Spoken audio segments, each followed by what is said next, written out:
The infantry tank was a concept developed by the British and French in the years leading up to World War II. Infantry tanks were designed to support infantry soldiers in an attack. To achieve this, the vehicles were generally heavily armored to allow them to operate in close concert with infantry even under heavy fire. The extra armor came at the expense of speed, which was not an issue when supporting relatively slow-moving infantry. Once an attack supported by infantry tanks had broken through heavily defended areas in the enemy lines, faster tanks such as Crews or light tanks were expected to use the higher speed and longer range to operate far behind the front and cut lines of supply and communications. Background: the split between the infantry tank and Crews had its origins in the World War I division between the first British heavy tanks and the faster, Whitbert Medium Mark A and its successors the Medium Mark B and Medium Mark C. During the interbellum, British tank experiments generally followed these basic classifications, which were made part of the overall doctrine with the work of Major General Percy Hobart and the influence of Captain B. H. Littleheart. In 1934, Hobart, the then Inspector, Royal Tank Corps, postulated in a paper two alternatives for a tank to support the infantry. One was a very small, heavily armored, machine-gun-armed model that would be fielded in large numbers to overwhelm the enemy defenses. The other was a larger vehicle with a cannon as well as machine guns and heavier armor against enemy field artillery. Vickers designed a tank to a General Staff specification based on the first option, the A9.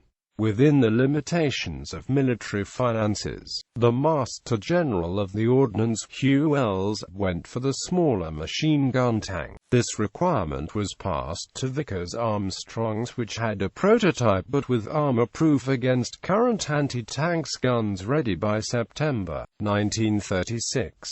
Comparisons with other tank types. Using later terminology, the infantry tank has been compared to a heavy tank, while the Cruisers were compared to mediums, lights, or even armored cars. This comparison can be misleading, particularly as the infantry tank was never intended to have the same anti-tank capabilities as a heavy tank. The infantry tank was distinctly different from either the heavy tank or breakthrough tank concepts, although some pre-war multi-turreted heavy machines such as the Soviet T-35 and the German Neubau Farug, which were similar, and with similar doctrines for the use.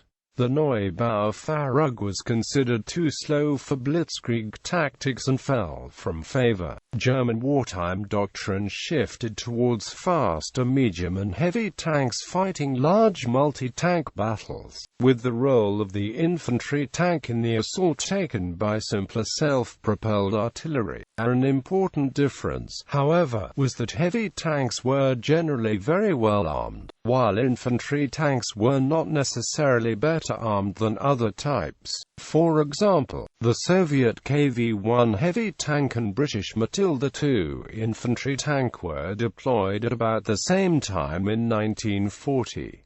These two models had similar levels of armor protection and mobility, but the KV was far more heavily armed than the Matilda. In British practice, the main armament of the infantry tank went in three phases. The pre-Dunkirk British Army Matilda I had only a single heavy Vickers machine gun, a compromise forced by the lightness of its chassis and the price it was built to. The Matilda II gained a capable anti-tank capacity for its time, with the 40mm 2-pounder, but these were only issued with solid-shot for anti-tank use and had little effect as artillery when providing close support for the infantry. The ultimate evolution of the British infantry tank concept began with the Churchill Mki, where a hull-mounted 3-inch howitzer could support infantry assaults with He shells, while the turret had a 2 PDR for use against other tanks.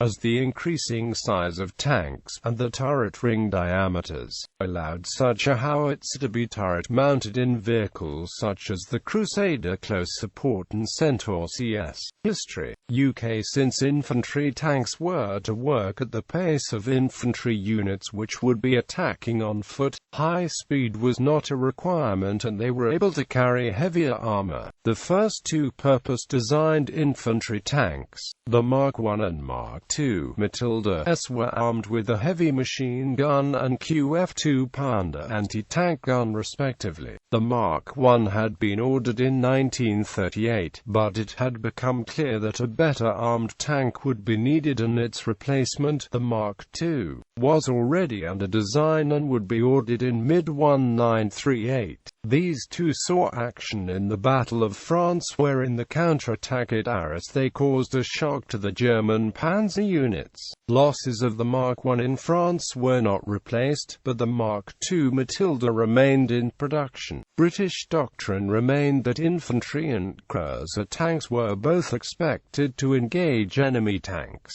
hence the use of both the 2-pounder and then 6-pounder on both.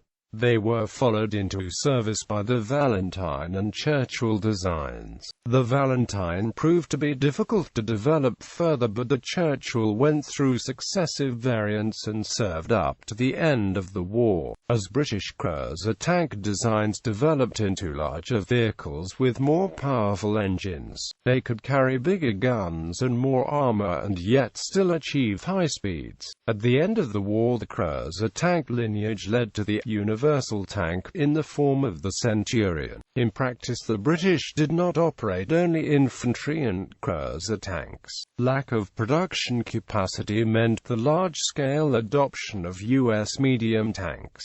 France, the Soviet Union and Germany. During the interwar years, the French army adopted 3 light tanks in the infantry tank role. These were the Hotchkiss H-35, the Renault R-35 and the FCM-36.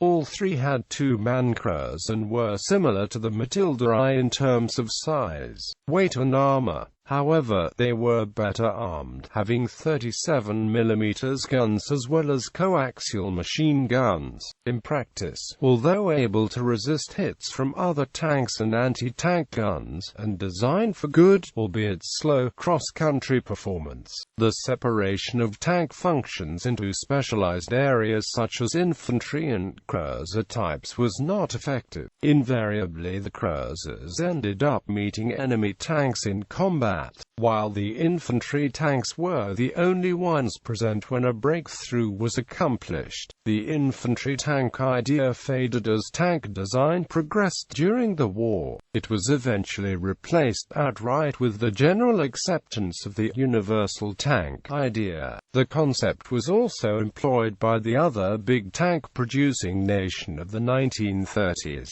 the Soviet Union, as exemplified by the T-26. The T-26 was a light tank assigned to infantry units and thus fulfilled the infantry tank role. It had the relatively thin armor of a light tank, but with a potent 45mm gun.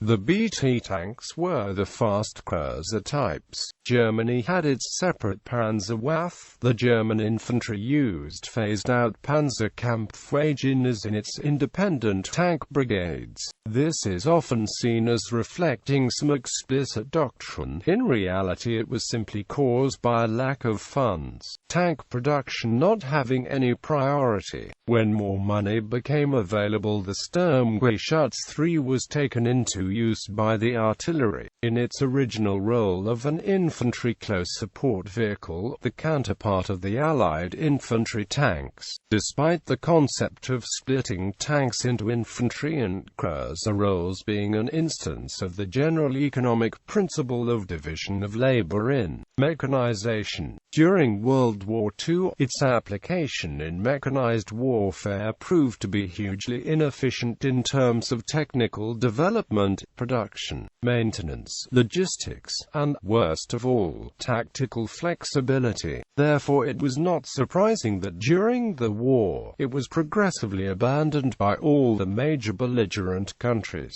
The U.S. disbanded its tank corps in 1919, and the National Defense Act 1920 defined tanks as an infantry responsibility, and the purpose was to support the infantry. There were little funds available for tank development, and only around 2 experimental tanks were produced a year. In the early 1930s, the promotion of mechanization of the cavalry began. For political expediency and to avoid conflicting with the 1920 law, the tanks developed for the cavalry based on the infantry's light tanks were called combat cars. Medium tank designs produced were focused on infantry support. The M2 medium tank designed in the late 1930s had multiple machine guns to give all-round fire and a 37mm anti-tank gun. However, before mass production could start, the Battle of France had already shown that a 75mm gun was needed. Japan. The Japanese Imperial Army used tankets as infantry support in the 1930s and into World War II.